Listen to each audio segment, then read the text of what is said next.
The Art of Thinking in Systems by Schuster. Introduction. Do you always try to solve your problems, but they just keep coming back? Do you believe that you need to change your way of thinking to improve the quality of your life? Well, Schuster has faced all of these issues, and in this book, he will suggest solutions for all your life struggles. In this book, you will learn how to change your traditional way of thinking and adopt a better, improved type of thinking. This new mentality will help you look at life with a new perspective, find permanent solutions to your problems, and improve all the negative aspects of your life.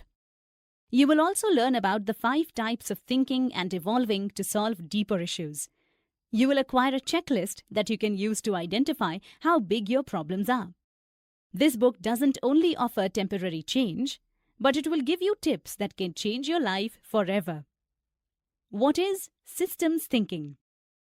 Before we understand what systems thinking means, it is important to know what the word system is. A system is a set of connected procedures that work together to form a certain pattern. Systems always result in the same outcome. By changing the system of your tasks, you can change the result. Systems thinking is a concept that was first introduced by Barry Richmond back in 1987. It is the art of understanding the systems that we follow to do things. By understanding these systems, we can make the necessary changes to achieve better results. Systems thinking is important because it can help us solve some of our problems permanently. If we look at some of our society's issues, such as addiction, we will notice that these problems have deeper causes than the ones we tend to see. By following a new approach to understanding the world, we can identify the systems. We can also study the connections between different causes and effects to solve our issues better. Just like any new habit, systems thinking is a skill that needs time to be developed. To make smart and creative connections between events, you need to practice asking, what if, whenever you are finding a solution to something. Resisting the urge to jump at the first solution that comes to your mind needs conscious practice. Playing the what-if game always works with finding creative and out-of-the-box solutions for different issues. Let's look at this example to understand better what systems thinking is. Schuster, the author of this book, used to be a teacher. For his teaching approach, he always preferred using live demonstrations to teach his students new concepts. One day, when he was teaching physics class, Stephen decided to bring a boomerang to show to his students. The boomerang was inside of a box, and as soon as Stephen held the boomerang, he threw it away and it came back to him. Stephen asked his students, "Why did the boomerang come back?" The students answered, "Because you threw it away, teacher." So as a way of comparison, Stephen held the boomerang box and he threw it away using the same force and the same technique. This time, the box didn't come back. The box flew for a short distance and fell flat on the floor. So Stephen asked his students why the box didn't come back, although he threw it following the same way as the boomerang.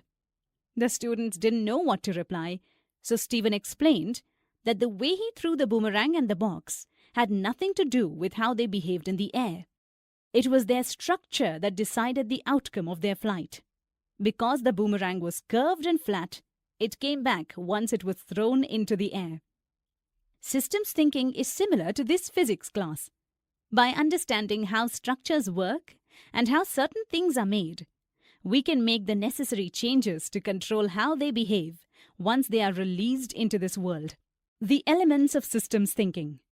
When we look at history, we notice that most people don't learn from past lessons because they fail to look at events in terms of systems. If a civilization falls, for example, usually all people do is change the leader of the nation and elect a new one. You can't expect to build a new and better society by just changing the leader and not changing the past system. If we want real change, we need to change the systems and patterns. A system is composed of 3 important parts. First, we have the elements, which are the variables that play a part in creating the system. Second, every system has interconnections, which are the relationships that connect the different elements. Third, we have the function or the purpose that every system is created for.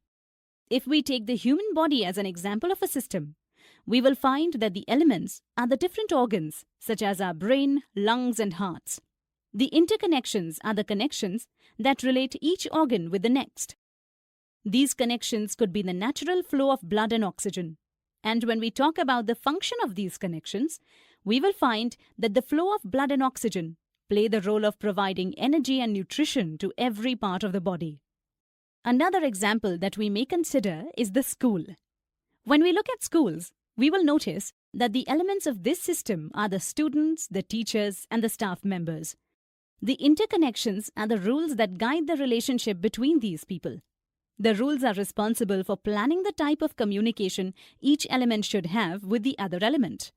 For the purpose of the school system, we will find that a school is an organization that is built to teach students valuable skills and knowledge and prepare them to lead different jobs in the future. If you want to make a significant change in a system, you need to identify and reshape the interconnections. Changing the elements is easy because elements are usually visible and easy to modify. Changing the connections, however, is difficult because sometimes finding the deeper interconnections is tricky and needs hard work. Modifying the purpose of a system also makes a huge impact. If you have a system that needs to be modified, don't just focus on changing the elements, but try to look deeper and experiment with changing the interconnections and the purpose. Types of thinking. Does your mind follow the same approach in every situation? You may not be aware of the different types of thinking patterns that you use every day, but every situation needs a different type of thinking. First, we have linear thinking. This is the most used type of thinking that we learned since childhood. It tells us that every cause has an effect, every problem has a solution, and every start has a finishing point. Linear thinking is easy, and it helps us find a solution to a problem quickly. However, because it only deals with surface-level causes, linear thinking cannot help us solve deeper issues. Second, we have event-oriented. This thinking is much like linear thinking. Events are things that happened in the past, or we are waiting for them to happen in the future. Event-oriented thinking teaches us that in order to change the effect of an event, we have to change the cause, and the event will take a different direction. Like linear thinking, event-oriented thinking is fast but not effective when solving complicated problems. Third, we have lateral thinking. This type of thinking is more creative, and it aims to create out-of-the-box solutions that can be repeated to solve future problems. Lateral thinking is more complex, and it is usually used to come up with new ideas or innovative products. The only drawback with this type of thinking is the unclear outcome. After doing a brainstorming session, you may end up with multiple solutions to the same problem. Fourth, we have critical thinking. This is the type of thinking used when logical and objective analysis of a problem is involved. Critical thinkers are usually looking for deeper solutions, and they move beyond thinking about the problem to evaluate their thinking patterns. If critical thinkers find that their thinking is flawed, they try to improve it by including a more creative approach to dealing with their issues. Fifth, we have systems thinking. It is the art of looking at problems in terms of systems and structures.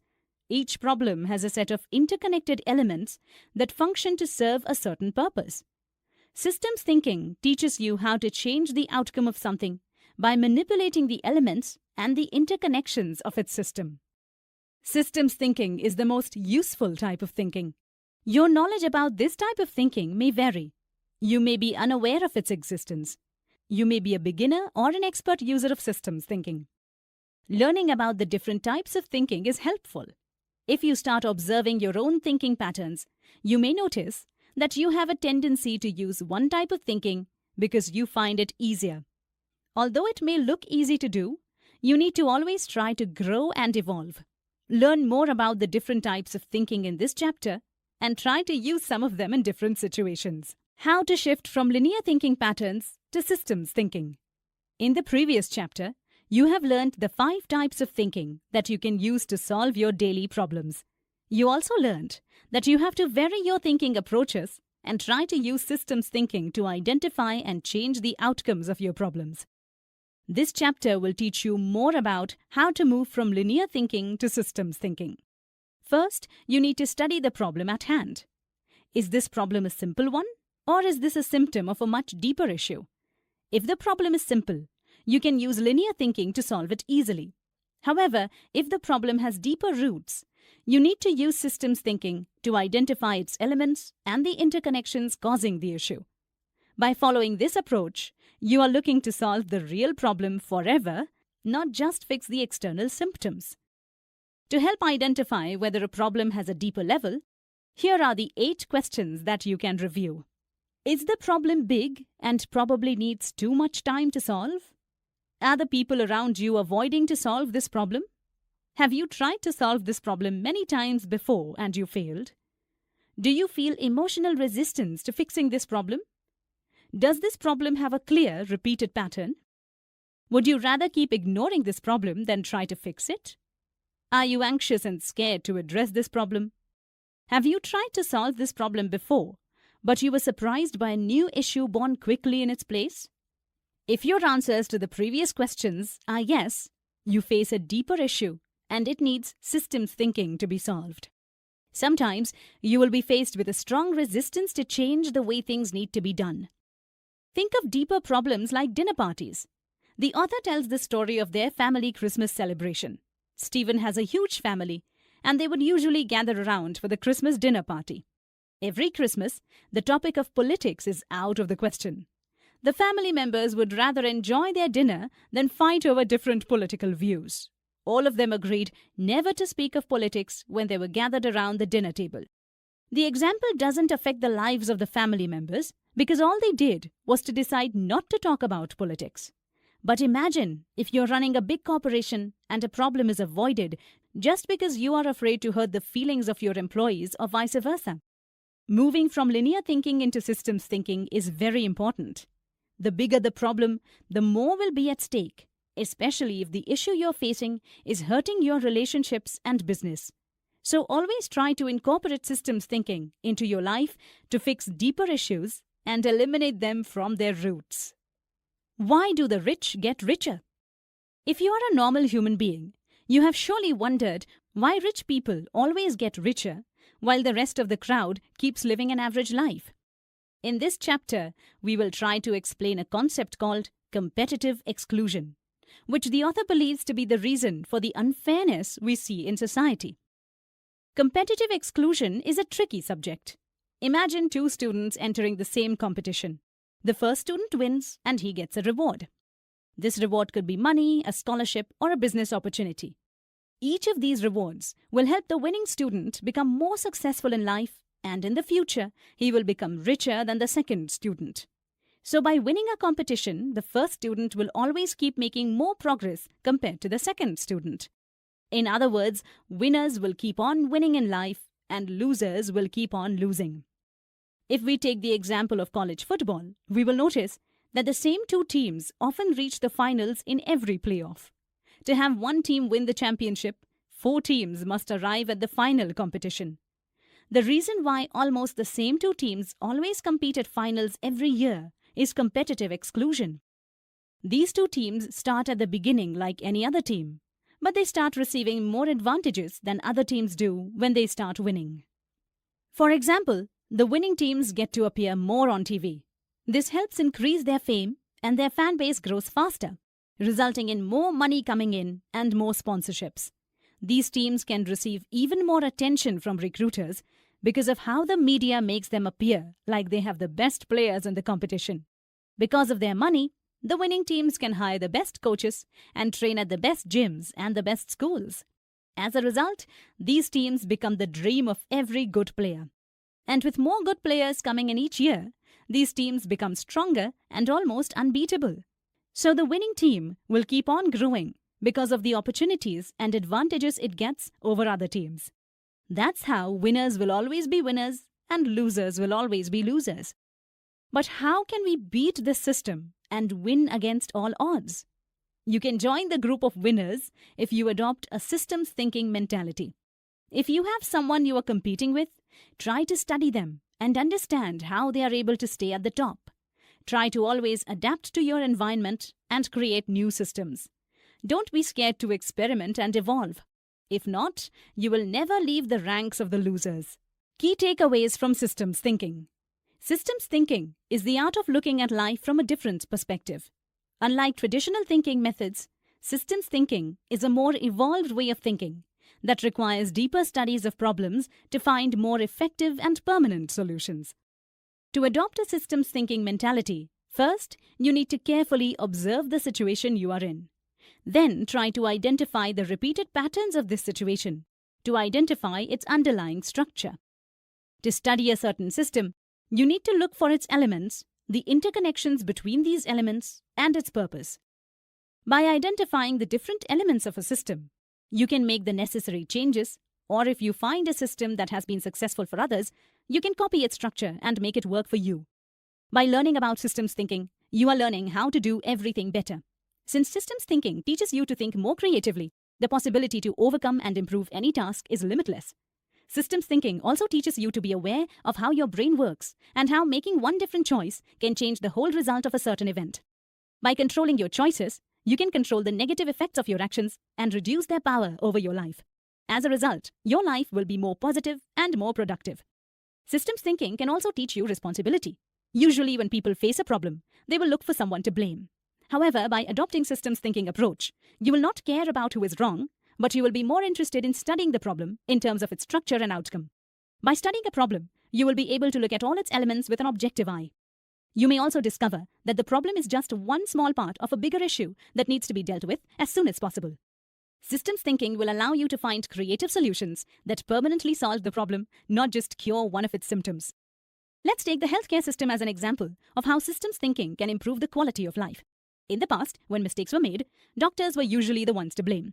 The doctor or nurse responsible was punished to make sure that the same mistakes would not happen again. In recent years, a new approach of thinking looked at medical mistakes from a different perspective. Instead of looking for someone to blame, the hospital staff started evaluating their medical systems. By finding issues in their systems, hospitals noticed that fixing these issues is more effective in preventing future mistakes than punishing doctors. After doing a systems analysis, some of the deeper issues they discovered were overworked staff, wrong medication labels, and misleading orders from doctors. Making mistakes is human nature, and trying to solve a problem by finding someone to blame is useless. By looking at the healthcare system, doctors and nurses were most honest about the mistakes they made, which helped create better chances for growth. As you can see, systems thinking is a very effective type of thinking that can improve any aspect of our lives. Conclusion: systems thinking is a type of thinking that is more evolved and needs conscious awareness of life's different structures. It is the art that connects different elements to get predictable outcomes. By mastering the art of systems thinking, you can manipulate these elements and their connections to achieve the result you desire. In this book, you have learned how to evolve your way of thinking. First, you have learned the 3 elements of systems thinking. These elements are the variables, the interconnections, and the purpose or the function. Second, you learned that there are 5 types of thinking. They are linear, event-oriented, lateral, critical, and systems thinking. Based on the situation, you can choose the type of thinking that you need. Third, you learned how to move from linear thinking to systems thinking. Because bigger problems need a more complicated thinking pattern, systems thinking is a better approach. Fourth, you learned about the reason why the rich always get richer. You learned that competitive exclusion is giving special advantages that will keep making winners win and losers lose. To beat this, you need systems thinking to study the winners' patterns and try to do the same. To be a winner, you need to think like winners. The only way you can think like winners is by understanding their systems. Using systems thinking will help you, and it will change your present and your future. It will make you, your team, or your business a winner. And with that, we come to the end of this summary. Did you enjoy listening to this one? What are some new lessons that you learned through this? Let us know in the comments below. And if you like the content of this summary, I have one more book summary recommendation for you, which we have right here on Giggle. It is called Atomic Habits, written by James Clear. Would you like to hear a 1-minute snippet from the summary? Here we go. If change is difficult for you, the problem is not you, but your system. Your bad habits repeat, not because you don't want to change, but because your system is ineffective. Atomic means an extremely small unit of a bigger system. It is also a source of incredible power. Thus, atomic habits refer to a tiny change or a 1% improvement that, when grouped together, will bring amazing results. Habits are like the building blocks of our lives. Just like atoms are the building blocks of matter. Each habit contributes to your overall improvement.